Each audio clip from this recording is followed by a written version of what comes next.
Hi there. Today I got three books to show you. They are all bilingual books. The first one is Alice Adventure in Wonderland.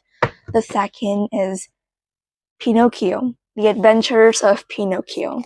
The final is The Old Man and the Sea. Those are all classic books, and I think it's very easy to read because if you don't understand, you can just read the Vietnamese part. And also there are some vocab right here beside the story so that we can also learn new words at the same time when you are reading at the pages. So yeah, like for the past few days, I've been reading this book, Alice Adventure in Wonderland.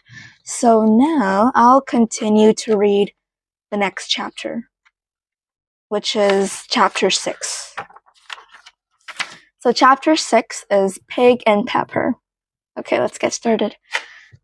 For a minute or two, she stood looking at the house and wondering what to do next, when suddenly a footman in livery came running out of the wood. His face was a fish. He rapped loudly at the door with his knuckles. It was opened by another footman in livery, with a round face and large eyes like a frog. And both footmen, Alice noticed, had powdered hair that curled all over their heads. She felt very curious to know what it was all about. The fish footman began by producing from under his arm a great letter, nearly as large as himself, and this he handed over to the other, saying, in a solemn tone, "For the Duchess, an invitation from the Queen to play croquet." The frog footman repeated, in the same solemn tone, only changing the order of the words a little. From the Queen, an invitation for the Duchess to play croquet. Then they both bowed low, and their curls got entangled together. Alice laughed so much at this that she had to run back into the wood for fear of their hearing her, and when she next peeped out, the fish footman was gone, and the other was sitting on the ground near the door, staring stupidly up into the sky. Alice went timidly up to the door and knocked. "There's no sort of use in knocking," said the footman, "and that's for two reasons. First, because I'm on the same side of the door as you. Secondly, because they're making such a noise inside, no one could possibly hear you." And certainly there was a most extraordinary noise going on within, a constant howling and sneezing, and every now and then a great crash, as if a dish or kettle had been broken to pieces. "Please then," said Alice, "how am I to get him?" "I shall sit here till tomorrow," said the footman, remarked while looking up at the sky. At this moment, the door of the house opened, and a large plate came skimming out, straight at the footman's head. It just grazed his nose and broke to pieces against one of the trees behind him. "Or next day, maybe," the footman continued in the same tone, exactly as if nothing had happened. "How am I to get in?" asked Alice again, in a louder tone. "Are you to get in at all?" said the footman. "That's the first question, you know." It was no doubt, only Alice did not like to be told so. "It's really dreadful," she muttered to herself. "There was all the creatures argue. It's enough to drive one crazy." "I shall sit here," he said, "on and off for days and days." "But what am I to do?" said Alice. "Anything you like," said the footman, and began whistling. "Oh, there's no use in talking to him," said Alice desperately. "He's perfectly idiotic." And she opened the door and went in. The door led right into a large kitchen, which was full of smoke from one end to the other. The Duchess was sitting on a three-legged stool in the middle, nursing a baby. The cook was leaning over the fire, stirring a large cauldron which seemed to be full of soup. There's certainly too much pepper in that soup, Alice said to herself, as well as she could for sneezing. There was certainly too much of it in the air. Even the Duchess sneezed occasionally, and as for the baby, it was sneezing and howling alternately, without a moment's pause. The only two creatures in the kitchen that did not sneeze were the cook and a large cat, which was sitting on the hearth and grinning from ear to ear. Please, would you tell me, said Alice, a little timidly, for she was not quite sure whether it was good manners for her to speak first, why your cat grins like that. It's a Cheshire cat, said the Duchess, and that's why, pig. She said the last word with such sudden violence that Alice quite jumped.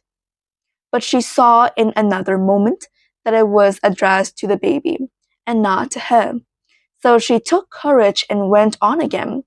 I didn't know that Cheshire cats always grinned. In fact, I did not know that cats could grin. They all can, said the Duchess, and most of them too. You don't know much, and that's a fact. Alice, feeling quite pleased to have got into a conversation, but did not like at all the tone of this remark, and thought it would be as well to introduce some other subject of conversation.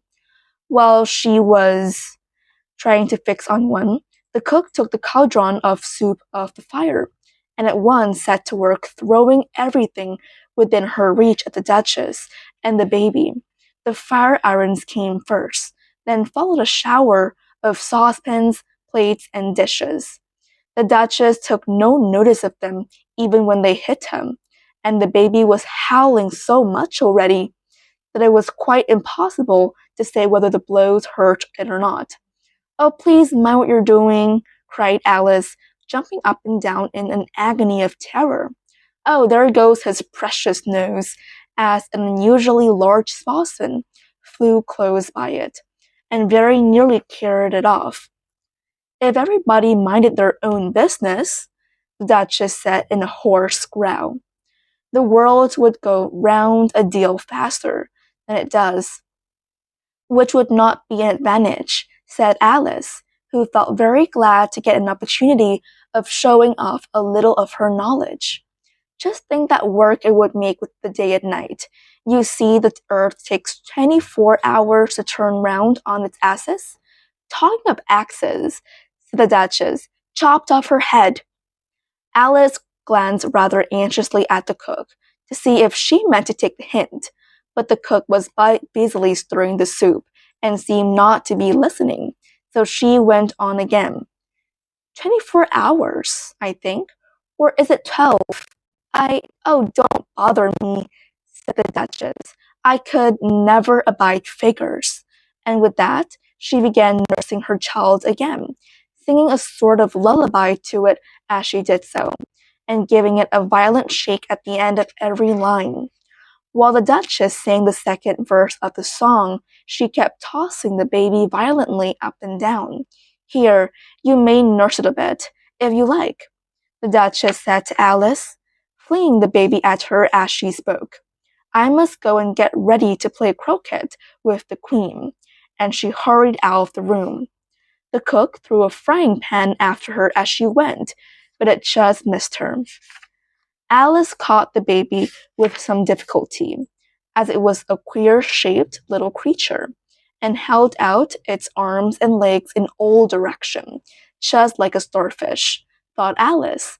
The poor little thing was snorting like a steam engine when she caught it, and kept doubling itself up and straining itself out again, so that altogether, for the first minute or two, it was as much as she could do to hold it.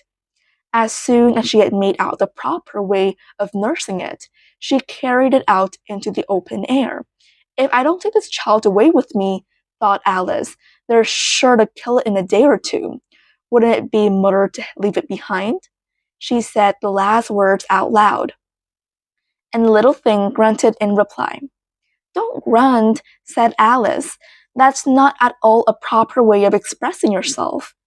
The baby grunted again, and Alice looked very anxiously into its face to see what was the matter with it. These could be no doubt that it had a very turned-up nose, much more like a snap than a real nose. Also, its eyes were getting extremely small for a baby. Altogether, Alice did not like the look at the thing at all, but perhaps it was only sobbing. Strangely, it cried without any tears. If you're going to turn into a pig, said Alice seriously, I'll have nothing more to do with you, mine now. The poor little thing sobbed again, and they went on for some while in silence. Alice was just beginning to think to herself, now, what am I going to do with this creature when I get it home? When it grunted again, so violently that she looked down into its face in some alarm. This time, there would be no mistake about it. It was neither nor less than a pig, and she felt that it would be quite absurd for her to carry it any further. So she set the little creature down and felt quite relieved to see it trot away quietly into the wood. If it had grown up, she said to herself, it would have made a dreadfully ugly child, but it makes rather a handsome pig, I think. And she began thinking over other children she knew, when she was a little startled by seeing the Cheshire cat sitting on a bough of a tree a few yards off. The cat only grinned when it saw Alice. It looked good-natured, she thought. Still, it had a very long claws and a great many teeth, so she felt that it ought to be treated with respect. Cheshire Puss, she began, rather timidly, as she did not at all know whether it would like the name. However, it only grinned a little wider.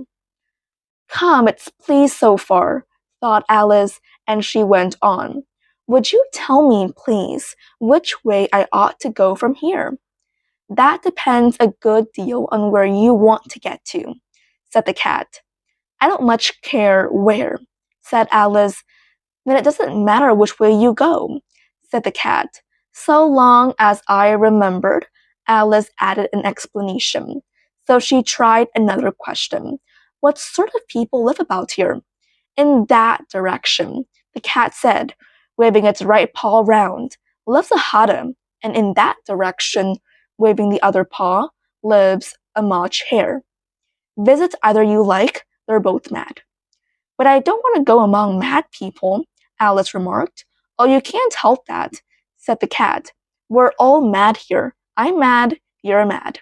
How do you know I'm mad? Said Alice. You must be, said the cat, or you wouldn't have come here. Alice didn't think that proved it at all. However, she went on. And how do you know that you're mad?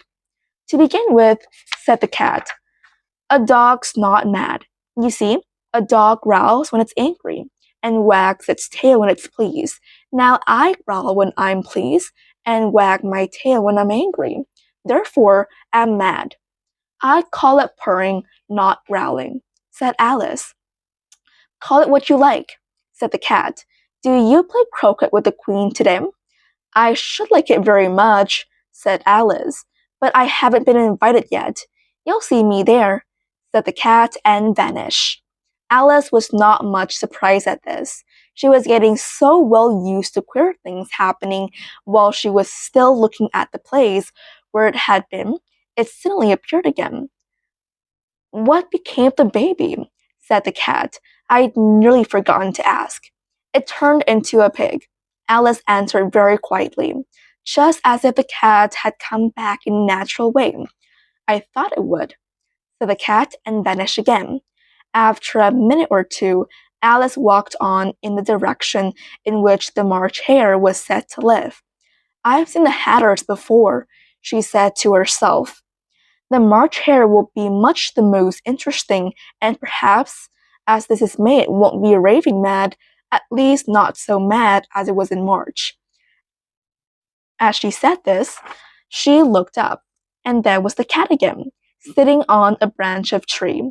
Did you say pig or fig? Said the cat. I said pig, replied Alice, and I wish you wouldn't keep appearing and vanishing so suddenly. You make one quite giddy. All right, said the cat, and this time it vanished quite slowly, beginning with the end of its tail and ending with a grin, which remained some time after the rest of it had gone. She had not gone much further before she came in sight of the house of the March Hare. She thought it must be the right house, because the chimneys were shaped like ears, and the roof was thatched with fur. It was so large a house that she did not like to go nearer till she had nibbled some more of the left-hand bit of mushroom, and raised herself to about 2 feet high, saying to herself, "Suppose it should be raving mad after all. I almost wish I had gone to see the Hatter instead." Okay, and chapter 7 is going to be about a mad tea party. So, yeah, see you tomorrow for chapter 7. Bye.